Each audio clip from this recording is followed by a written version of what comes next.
time we have to do this, Chris. Yeah. Yeah. At least on a monthly level. Yeah. Yeah, exactly. Okay. And then we'll be able to just pre-record that little gift wrap video. Live. You can like we can wait 1 more minute and then we switch to the real thing. Okay, because it's Is there anyone there?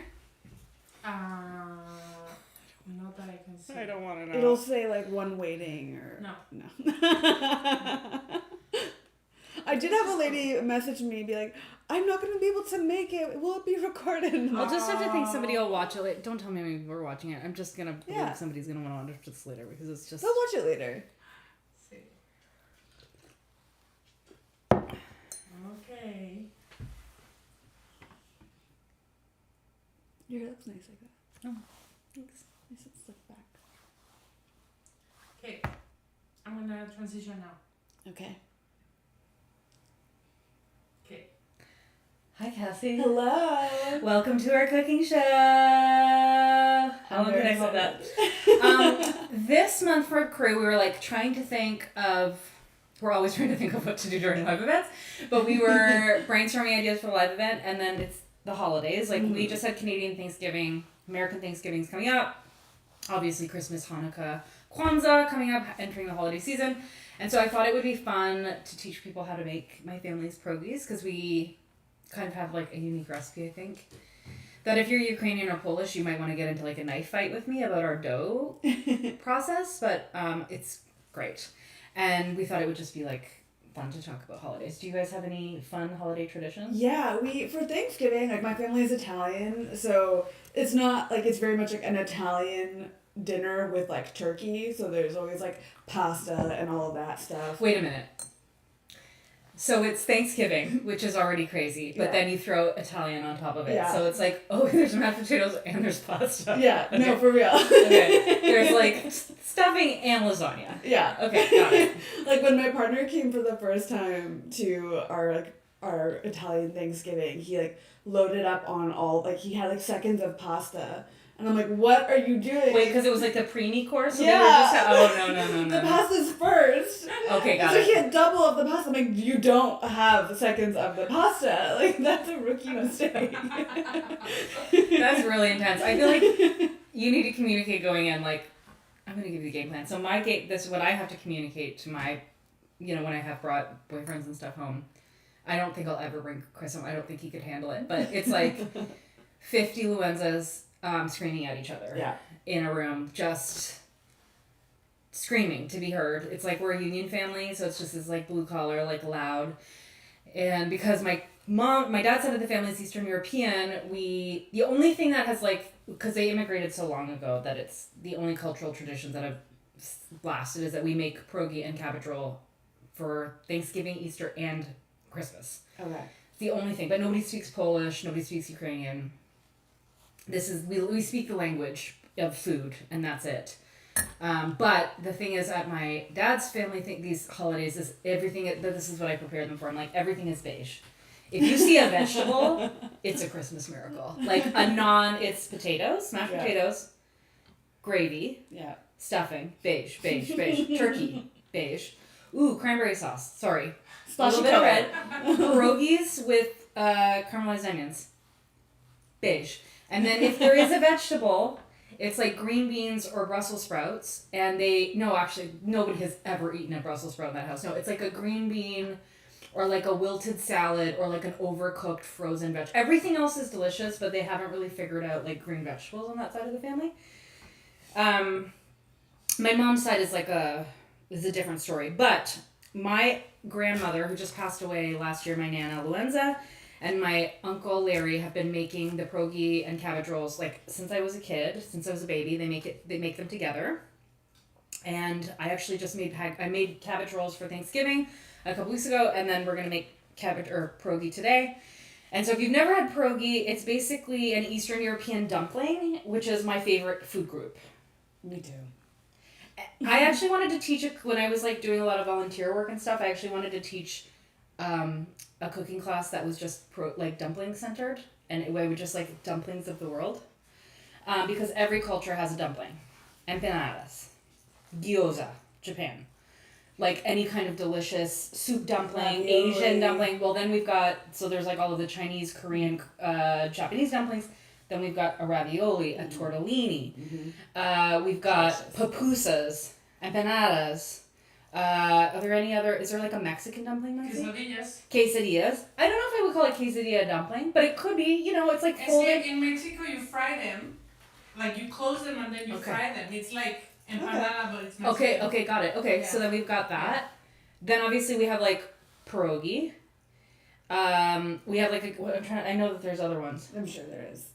Anyways, there's lots of dumplings, and I've made many of them. And panzerotti. Oh, delicious. Okay. My favorite. Anyway, there's dumplings. Dumplings are a thing. They're really delicious. And so pierogi in Ukraine and Poland specifically it's an Eastern European dumpling, and it can have anything inside. You can have sauerkraut, mushroom. They do meat. Sometimes there's even like sweet pierogi. But my family, we do cheese and potato, classic. My kind of people. Carb within a carb. Yeah. You want to take the carb, you want to hug it with another carb, and then Yeah. you want to slather it in butter, and then you want to eat it. That's the right way. So, when my uncle was like, the first time I wanted to make pierogi, I was like, Uncle Larry, what's your pierogi recipe? And he told me, and I was like, that's can't be it. And he's like, no, like that's it. And I was like, I'm gonna go on the internet and see what people have to say about this. And the fights online between Ukrainians and Poles about what is the best pierogi dough recipe lives have been lost in this fight. And so some people like to put egg in their dough, which is like, you would call that like an enriched dough. And I guess that would make it kind of glossier and add that like protein. Other people put sour cream. I've seen all manner of things. My family's pierogi dough, the only thing that goes in it is flour and the water that you boil your potatoes in. So if you know how to make pasta like an Italian, pasta water, you have to save your pasta water because that's how you get that like rich, starchy sauce. So it's a similar thing. You peel the ingredients that you need for these pierogis are flour, russet potatoes. Okay, so like a baking, like that kind of type of baking potato with like the kind of like rough skin. So not a yellow potato, not a white potato. It has to be a russet because they're really, really starchy. And cheddar cheese and salt and water. Those are the only ingredients. And my family uses traditional, like old cheddar, orange. It has to be orange, okay? Gotta be orange in my family.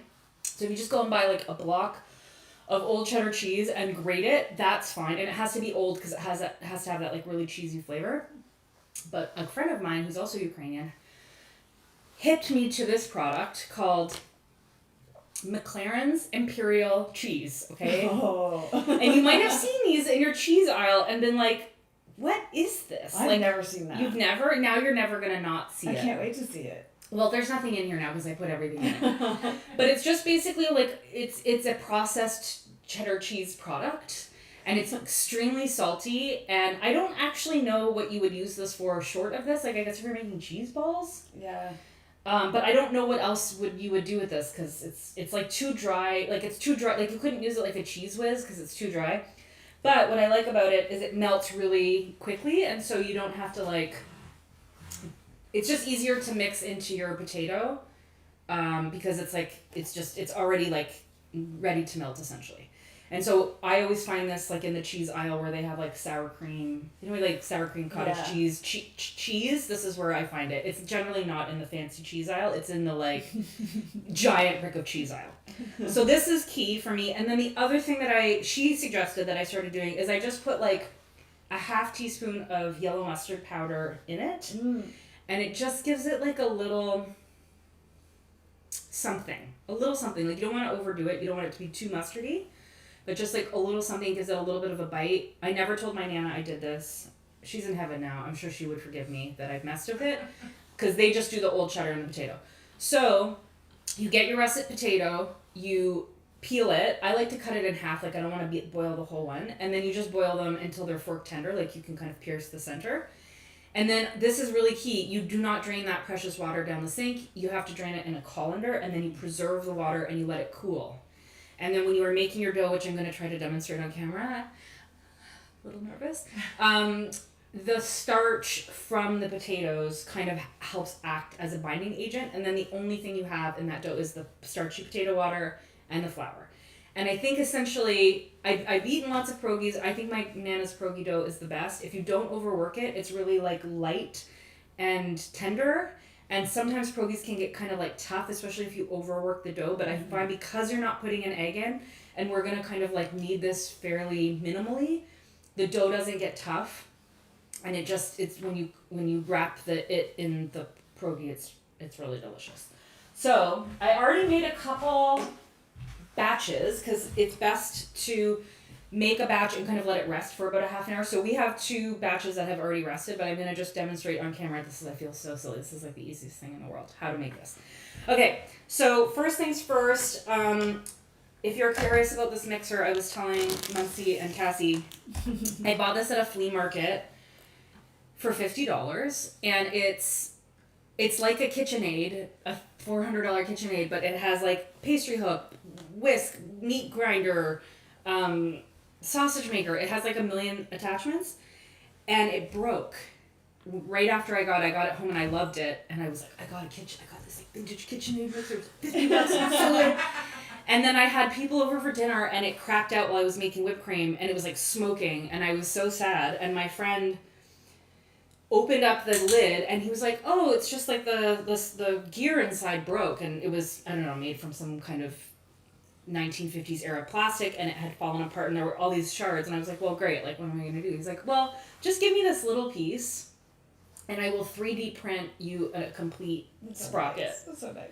And I was like, yeah, okay, sure, I like, and he did, like, he sent me the whole process. Like, he took the piece, he scanned it, and then based on like the diameter of the circle from this little tiny piece, he was able to make the entire sprocket, and then he replaced it, and it now works like a dream. So 3D printing, what a treat. Yeah. Yeah, this is German pierogies. Your Germans make pierogies too? Yeah. What are they called? I have had some in France, in the France-German border. I forget the name. What are they called, Diana? Anyway, while she's answering, normally I would not weigh this out, I just do it by feel, but just for the sake of, whatever, it's my cooking show. So I'm going to do about 500 grams of flour, and I'm going to use my sifter because this is my pandemic flour. Back, if you guys would remember, in like April 2020, when flour was like hotter than gold, I went into this grocery store, and the only flour they had was in these like giant 20-pound like baker's bags. And I was like, well, like who knows how long this is gonna last? Like I might need flour until the end of time. And so I bought it, and then I got it home, and I was like, this is just gonna collect pantry moths. So I zip sealed, vacuum sealed all of it. Yeah. So it's still, I'm still working my way through my pandemic flour. So that's where we're at. So yeah, I'm gonna do about 500. And because it was vacuum sealed, it got like these big chunks in it. So I'm just gonna sift it. Do you want to pour some more flour in there? Mm-hmm. Diana says they are German dumplings. Oh, they're just called German dumplings? They don't have a name like dumpling strudel or something? That's good. Yeah.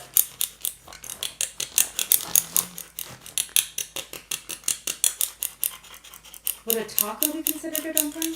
No. No. No, Like a wrap. they have More- like all more kinds please. of food wrapped in corn flour, yeah. Oh, tamales. Tamales are dumplings. Tamales, sí. Burning. Okay. Good. I should have pre-sifted my flour. Sorry. Very riveting process. Okay, wait, give me one more. Okay. And then while I'm doing this, so how you serve your pierogi is up to you. My family would either boil, so once they're ready, I'll show you like how we freeze them and stuff because we're hoping to actually make a couple on camera. But they don't take long, like it's like under 5 minutes. You put them in boiling water. When they float to the top, you take them out. And then at that point, we would toss them in a little bit of melted butter and caramelized onion. I also have been we're ready. Cool. I also have been converted to butter, medium-high pan, searing them and frying them until they get really crunchy on either side. Ooh, I like that. So that is... That's my You jam. Yeah, You like the noche, you do that too. Like. Exactly. Gnocchi. Yeah. Gnocchi. Another dumpling. Yeah. Yeah. So Diana is saying noodle and potato dumplings, Germans don't eat pierogies, that is Eastern European. Well, you would eat a pierogi if it was in front of you. Okay, so we have 500 grams of flour. And this is a rough, this is rough, you're going to have to do it by touch. And if you don't have a stand mixer, I'm using like the hook attachment, which is like supplements your kneading. You can just knead this by hand. So I'm going to turn this on. And it's about 1.5 cups. I'm just going to drizzle this in.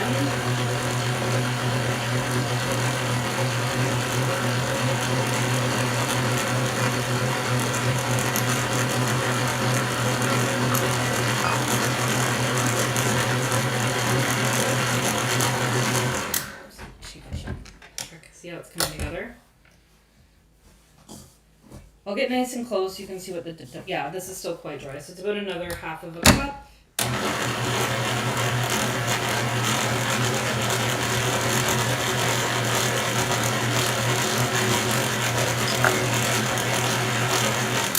And I like to use the hook to get it started, but then I really like to knead it by hand.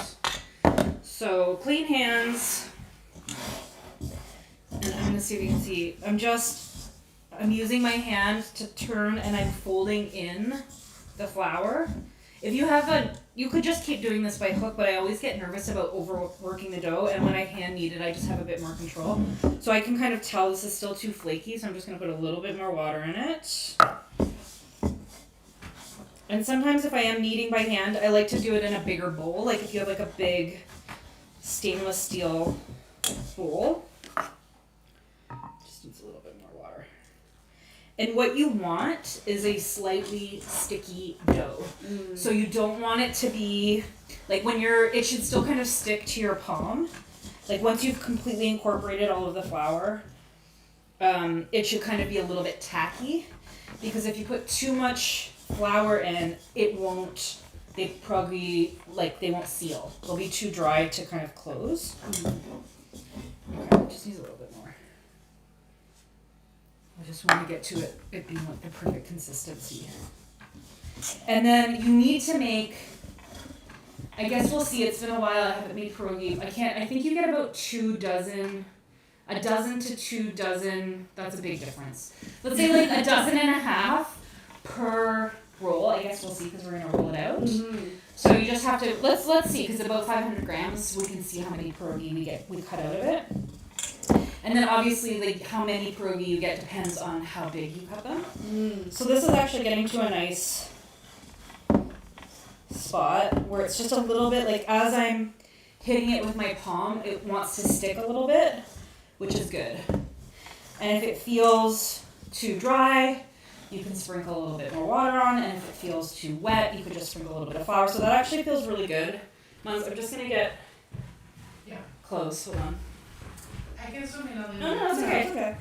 Okay. So here's the flour, or here's the dough, and it's just like a little bit sticky. So when I put my finger on it, it's kind of getting stuck. That's what you want. And I'm just going to incorporate this a little bit more. And then I'm going to wrap it in plastic so it doesn't dry out with a little bit of saran wrap, or if you have like a Ziploc bag or something. I'm going to just tear a part off for me.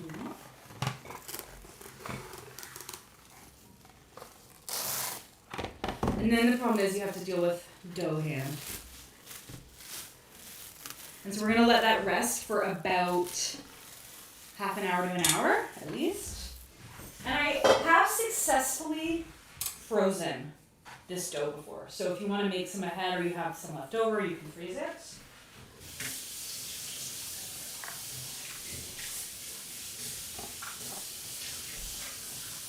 So Cassie, do you have anything that you cook? Oh my goodness. Like for the holidays, or is it like So still at a point where your mom has got her things and you're just helping? I'm definitely helping. We've got we do we have these cookies. They're from a part of Italy. They're called carta dad. They're basically like a sort of, they kind of look almost like a waffle, and they're like made into these like little nests, and then you pour this like wine reduction into it, and then you top it with icing sugar. My grandmother, my nonna, has been making them. If we make them when I go home, I'll bring some. But they're kind of weird. Not everyone likes them. You're like describing them, and I will say, I love everything from Italy. I'm not a crazy Italian cookie fan. The cookies are cannoli, delicious. but like the cookies are like too crisp sometimes. They're really like, hard. They're hard and they're crisp, and they're like, I want like a chewy. Yeah. Or I want like a delicious something, and they're like, it's more like a wafer almost. Yeah, they're a little more savory as well sometimes. I'm not a big Italian cookie fan, but my nonna, this is like her thing. She loves doing them, but they're a lot of work, and she has arthritis in her arm, and it's hard for her to do it on her own. So she's got her like little assembly line. She's taught us all how to do it. She doesn't really trust us though, so she's like very. I have like my designated duty. I'm really good at like making the nests so that they don't come apart because we deep fry them. Okay, well then that means you might be a good pierogi. I probably am. I feel like I've been training for this. She's been training your whole life for this. So I'm just we're gonna roll everything out now. So this is the worst part about pierogi making, or the most labor intensive part, because you can just batch. You saw how quick it took me. That was like 3 minutes to make dough, and you can kind of sit and make a bunch of batches of dough in like 20 minutes and be ready to go, but then you have to roll it all out. Yeah. So old school way, which is what I'm gonna do. God, I might embarrass myself because I haven't done this in a while. Hopefully my rolling arms. Yeah. Rolling it out and cutting them out, but you can also use, if you have a pasta maker. Oh yeah, that's my nonna uses. So if you have a pasta maker, as you know, if you have one, you can roll it through, and then you can put it through as many times as you want till it gets nice and thin. And then you can cut that out, and then that way you're not like hand rolling it. But I find pasta makers, like when it gets really long and then you're like trying to, it can get intense. So I'm going to just do it old school. And if there's any bakers watching this that are critical of my rolling technique, keep it to yourself. Yeah. None of our business. I'm really happy for you. And you're just going to have to watch me do this my own way. Yeah. Okay. I don't think I have any technique whatsoever. Okay. This is one of the ones I rested. Yeah. Okay, tea break. So Liana says that she lives in Alberta and there's lots of pierogies there. You can find them everywhere. I said, yeah, here too. Well, no, especially in the East, because that's where my people settled. They really like a lot of the Eastern Europeans settled the prairies. Yeah. So like very big like Ukrainian, Polish populations. Yeah, so then she says she grew up in Montreal and you could never buy them here in the store. But I find them in the supermarket. Well, you can get them in the supermarket. There's a place called Eurodeli on St. Theodore. If you're ever visiting Montreal and you're craving pierogies, and they're Polish. So you can get them there. Okay, so I've just lightly floured this. I don't want to integrate too much flour into the kind of point of keeping it moist, is that you don't want to integrate too much flour because, again, they get too dry and then they're really hard to seal. So let's just see how this goes. Where's my pastry? Okay. Bench scraper. Really good kitchen tool. It's going to help me like clean up the table, and if I need to, I can use it to kind of lift the dough. So I'm just going to... This is a little bit stressed. So I'm just going to roll this out into a disc. And generally when you're rolling, you want to kind of try to get, you want to evenly roll. So you don't want to just roll all in one direction. I'm just going to lift this. Yeah, it's a bit sticky. Then scraper. Just a little bit more flour.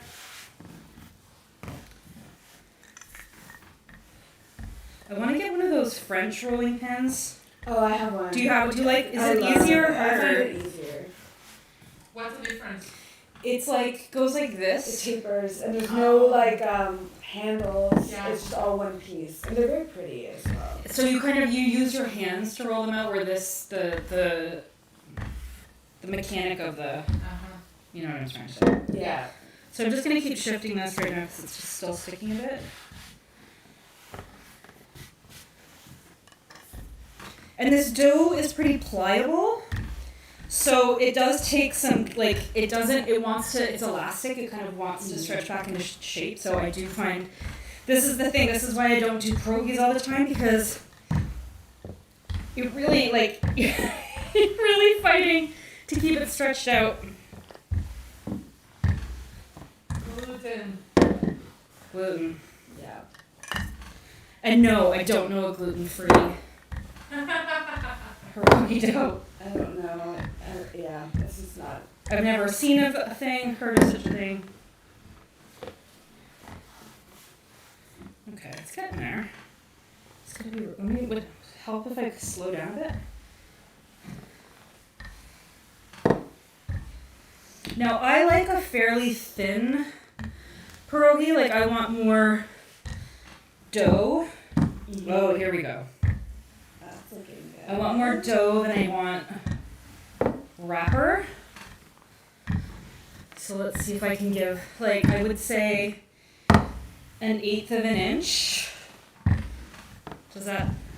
Sound familiar? Yeah. Not 5/8. Not 5/8, not 3/8.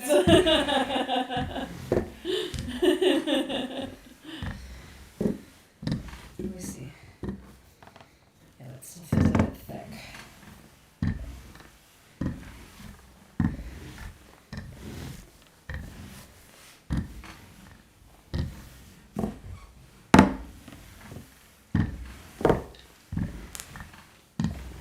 This is reminding me of growing up with my grandmother because she wouldn't let me help. She'd always just say, "Just watch me," and I would stand right beside her, and she would be like, "Are you watching? Are you watching?" And she still to this day will not let me help. The only thing she lets me help with is like the cookies because she can't pinch them the same way. Or she could. I'm glad I'm giving you Nona flashbacks right now. It's a safe place. Like she's my favorite person, so it's a good thing. I just wanna, I think we might be getting there. It's not wanting to stretch too much more.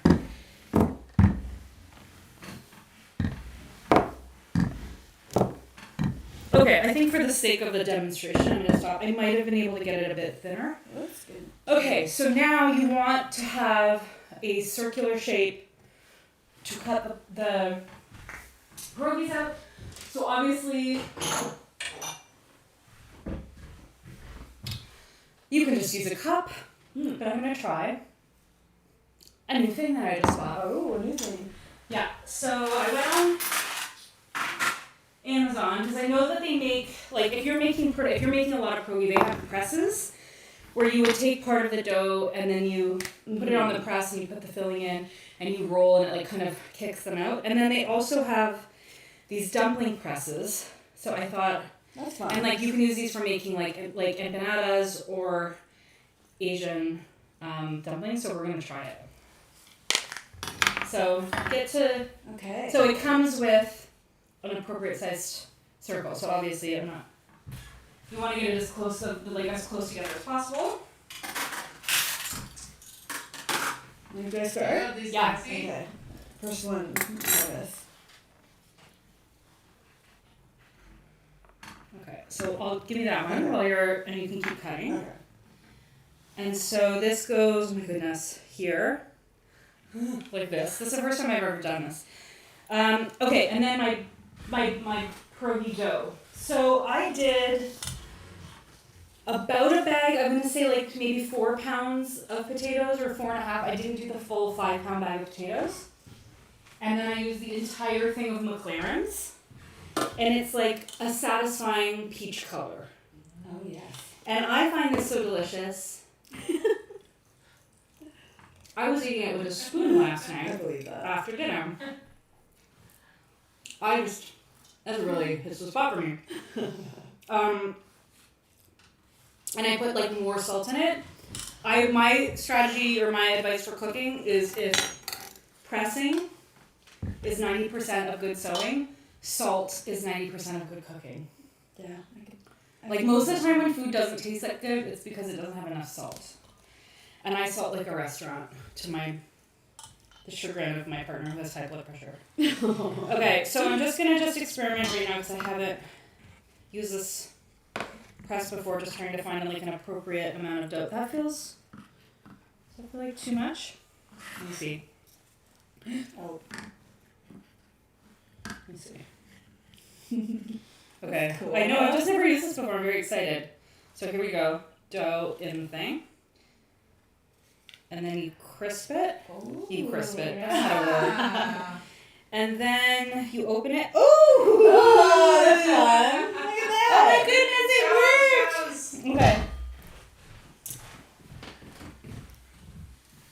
So it does, I'm going to do one by hand right now just to show you, but that's pretty sweet. I'm going to there's one little bit where I can see right here where it's not completely sealed, so I'm going to just try to reseal it, but that's amazing. Yeah. So, okay, one more thing. So as you start making them, you can either flour a sheet or put down a little bit of wax paper or parchment paper, and you put them on a cookie sheet in a big row. I'm going to just put a little bit of flour down right now. And then once you have a tray, you freeze it. And then you just kind of lightly freeze them in the freezer till they're kind of hard, and then you can put them in Ziploc bags. Or you could not freeze them if you're doing them fresh. So I'm just going to actually finish sealing that guy because he looked like he didn't finish. And then I just line them up like that. So that felt like a little bit too much dough for that guy, so I'm going to do a little bit smaller. Now if you want to do it by hand, you kind of have to figure out the right ratio. It's a feel thing. I would say this is maybe less than a tablespoon.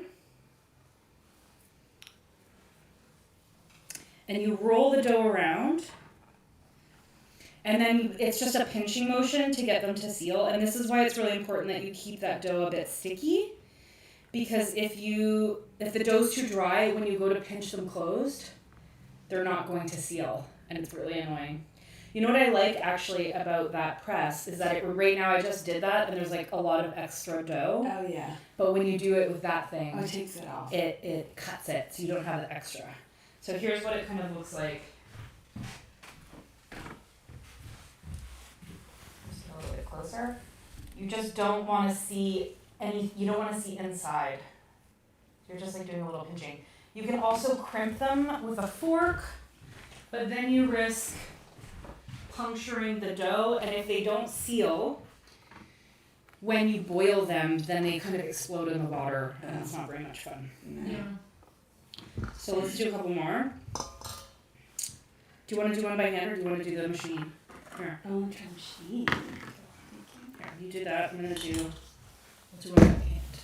In Mexico, you kind of like pinch and turn the empanada edge inside or upwards.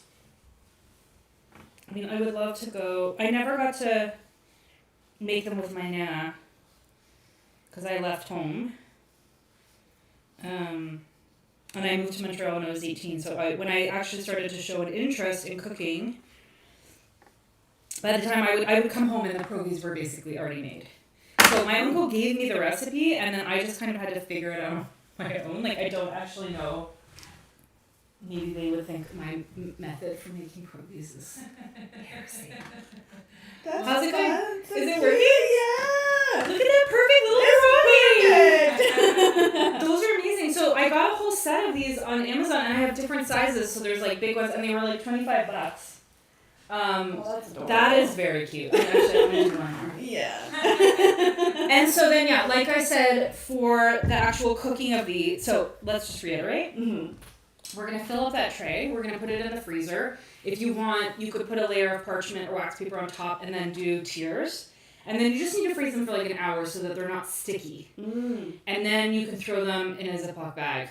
And then whether they're fresh or frozen, hot boiling water, salted, because salt is 90% of good food.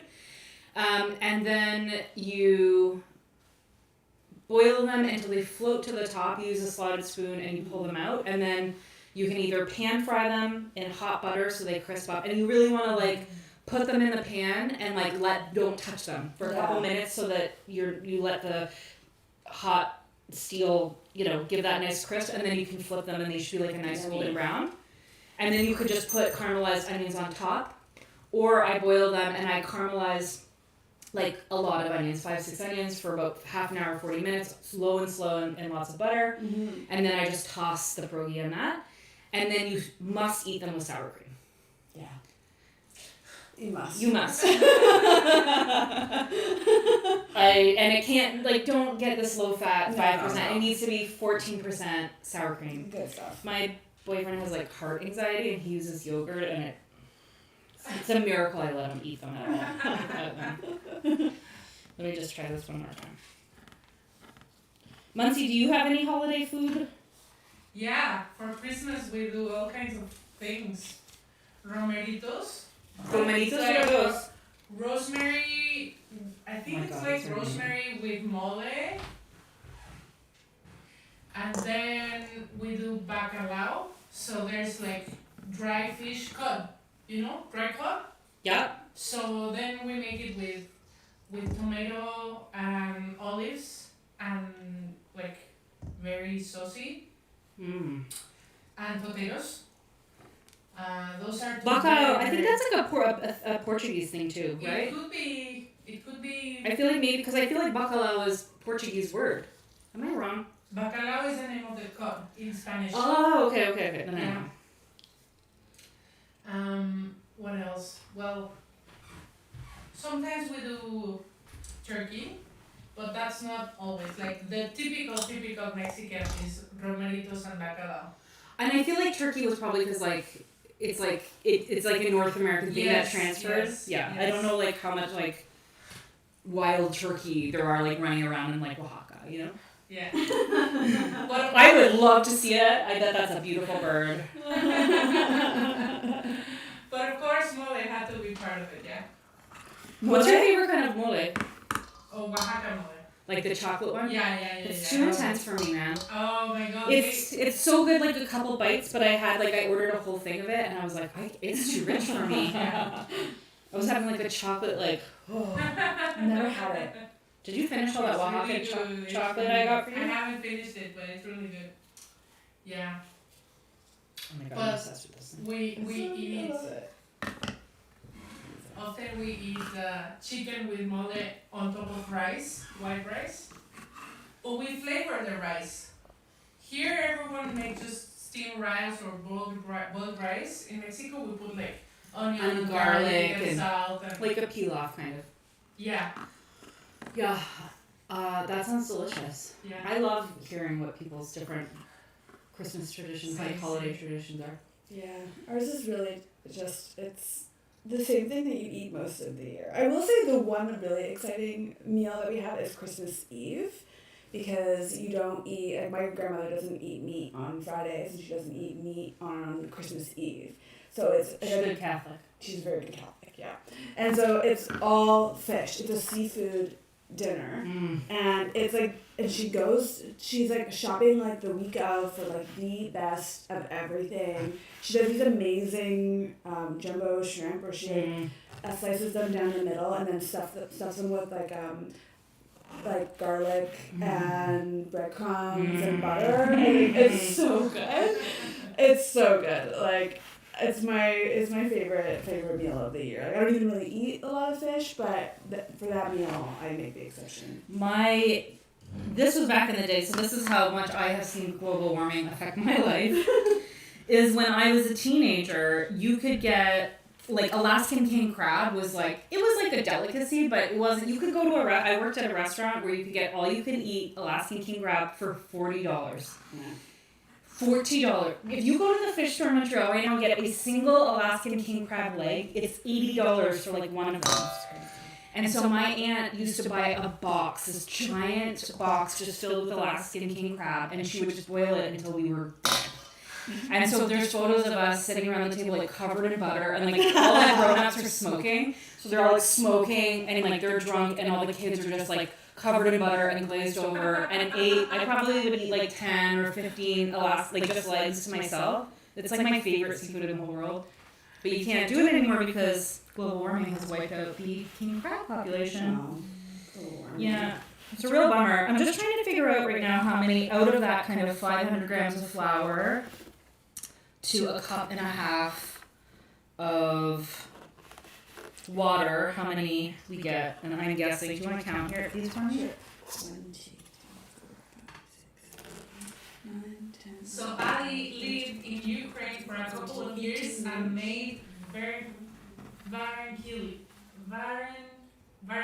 29. which are very similar to pierogi and with various fillings. They must be eaten with sour cream too. Yum. Yeah, I mean, obviously I would love to go to Ukraine, not right now, but one day, when all of this hell is over and Putin is dead in his grave. Okay, so, how many? 29. 29. Okay, so we got 2.5 dozen, plus I would probably try to roll this out again, and I bet we could get another minimum half dozen of the scraps. So 2.5 dozen. So let's say if you wanted to, well, let's call it 30. Okay, so you get about 30 dozen, 30. So if you made, we're gonna make, how many times does 12 go into 90? 7? 12 going to 19? 8? Don't make me do math on camera. Months. Step it up. It's my worst nightmare. I think 7 and something. Come on, astrophysicist. 8 times 12 is 94. Don't look at me. You know what? I am like so on top of my times tables, but the minute they get into 12, my 7.5? I told you Okay. 7 and something. So basically, we have enough to make 7 dozen pierogies, That's a good amount. which is what we're gonna do right now. Not on camera. Not on camera. Not on camera. We'll finish making these, and then like Muncie and Cassie are here today. I'll take some pierogies home. Do we have anything else we want to share in our like pierogi making demonstration? I don't think so. Was there any questions or anything else that's come up? No, it's good. That's good. And for those of you watching the live, next month we're not doing. Well, I'm gonna spill the beans. spill We're the not beans. doing a lot of live next month. There's just a bazillion things happening with the holidays, Yeah. and actually heading into next year, this is going to be the last monthly live that we do. Mm-hmm. We really have an amazing plan for next year for crew, but one of the things, when we're going to be talking about it more in December, there are some things changing. Nothing dramatic. It's the crew that you know is the crew that you're going to love. But we aren't going to be doing these every month anymore. We're going to be doing them quarterly, and so there'll be like a little bit more, like general, like just talking about crew and like less like with a topic every month. So I hope you've enjoyed them. We've enjoyed doing them. Yeah. And I think what a way to go out on our monthly lives and with these Pierogi pierogi making demonstrations. I mean, you guys don't get to taste them, but we do. We do. It's gonna be delicious. So thanks for joining Crew Cooking Show this month. Hope you liked the midnight dress. I think you're really gonna like the pattern coming up in December. We're calling it the fastest sew in the West. So She's quick. She real quick, and she's really pretty. And that's it. Thanks for joining us, everybody. Have a good day. Bye.